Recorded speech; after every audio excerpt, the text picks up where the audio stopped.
Thalès, un homme assez mystérieux qui a cherché à comprendre le monde qui l'entourait avec un raisonnement logique. Il est considéré comme le tout premier théoricien pour avoir cherché à comprendre les phénomènes en les expliquant pas avec des dieux, mais bien avec des observations et des déductions, afin de dire que ces phénomènes sont donc naturels et explicables. Alors, Thalès est un des 7 sages de l'Antiquité.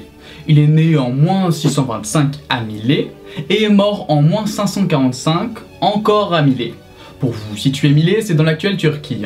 Donc avant de commencer, je préfère vous dire tout de suite que je ne vais pas raconter toute la vie de Thalès, seulement les choses les plus importantes. Et ici, vous êtes sur une chaîne de vulgarisation scientifique, donc on ne parlera ni de philosophie ni de politique, même si à l'époque, philosophie et mathématiques étaient assez liés, enfin, philosophie et sciences en général. Sinon, Thalès, très jeune, fait un voyage en Égypte. Là-bas, il étudie l'astronomie, les mathématiques, mais surtout la géométrie. Ça sera Pythagore qui sera plus branché nombre. On considère d'ailleurs Thalès comme le précurseur des mathématiques grecques.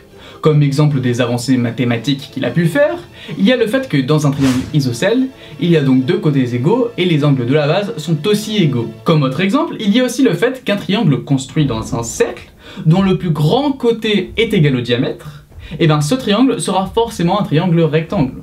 Ainsi, le plus grand côté est l'hypoténuse. Il y a aussi le fait que si 2 angles sont opposés par le sommet, alors ils sont égaux. Bon, je ne vais pas continuer pendant 100 ans, on doit évidemment parler de son fameux théorème. Pardon, je me suis trompé. Désolé pour ceux qui ne le savaient pas, mais le théorème de Thalès n'est pas de Thalès, comme le théorème de Pythagore n'est pas de Pythagore. Mais ça, on le verra certainement dans d'autres vidéos. C'est pour plus tard. Donc pour dire, les Babyloniens connaissaient ce théorème bien avant lui. Et pour dire, c'est même Euclide qui le démontra plus tard, ce n'est même pas Thalès. Si ce n'est qu'Euclide ait bien existé.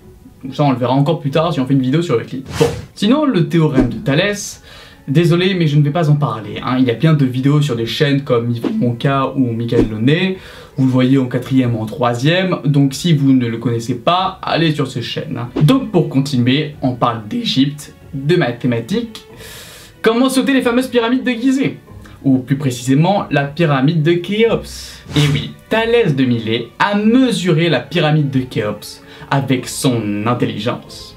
Et un bâton et certainement des cordes. Il s'est dit qu'à l'instant où son ombre sera égale à sa taille, l'ombre de la pyramide sera égale à sa hauteur. Car, citons-le, le rapport que j'entretiens avec mon ombre est le même que celui que la pyramide entretient avec la sienne.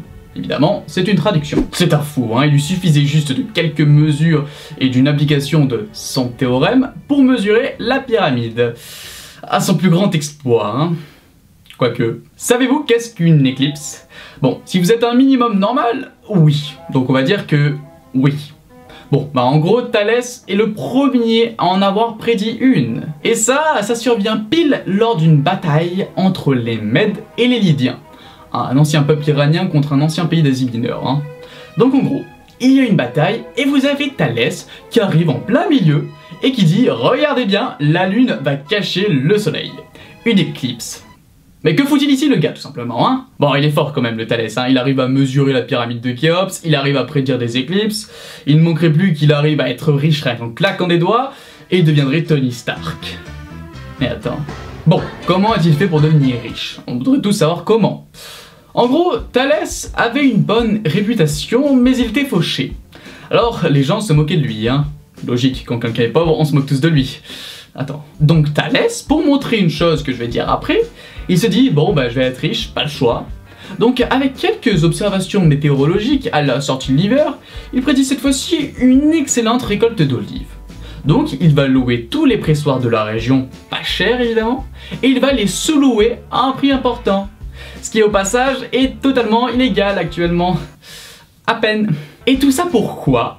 Pour montrer qu'un sage est capable de faire fortune, mais qui n'en se préoccupe pas, préférant la contemplation, la recherche scientifique et la vie honnête. Je pense que pas tout le monde va faire ce choix. Bon, franchement, on n'arrête pas de faire des louanges à ce sacré Thalès, donc parlons de quelque idiotie de sa part. Bon, à l'époque, ça expliquait pas mal de choses, et il cherchait à comprendre, c'est un peu comme Aristote. Mais bon, en gros, pour lui, l'eau est la substance fondamentale de tout. Pythagore voyait des nombres partout, et Thalès voyait de l'eau partout. Bon après, il avait raison sur quelques points, car l'eau est présente dans toutes les formes de vie, sauf la tardigrade. Elle me terrifie cette bestiole. Bon ensuite, après quand Thalès disait que la Terre était un disque plat sur une étendue d'eau un peu infinie, vous comprenez quoi hein. Bon, sinon parlons maintenant de trucs drôles, sa mort. Bon je vois venir, la mort n'est pas drôle, oui. Mais pour Thalès, si. On lui décrit 2 morts. La première, c'est qu'il meurt durant une rencontre sportive dans des gradins, étant déshydraté, affamé et faible. Bon, ça c'est triste, et surtout con.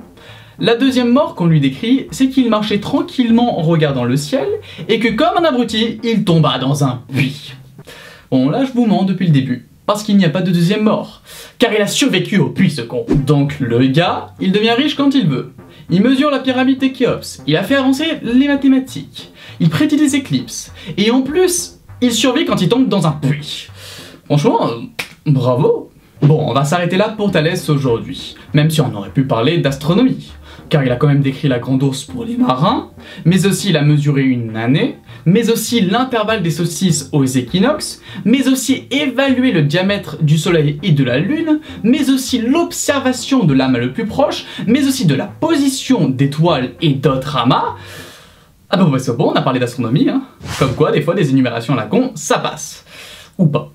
On sait rien, à vous de le dire. Donc voilà, hein, j'aurais pu aussi parler de l'école qu'il a fondée à Milet, mais là c'est un autre sujet, ou du fait qu'il soit considéré comme le tout premier physicien pour les premières connaissances à propos de l'électricité, mais bon, c'est quand même déjà pas mal, hein, tout ce qu'on a vu. Donc pour avoir une suite avec d'autres très grands personnages de l'histoire des sciences, et en ce moment de l'Antiquité ça va être, n'hésitez pas à vous abonner et à liker si ce n'est pas déjà fait, à partager, à commenter, mais surtout, comme d'habitude, n'oubliez pas que la science est le futur.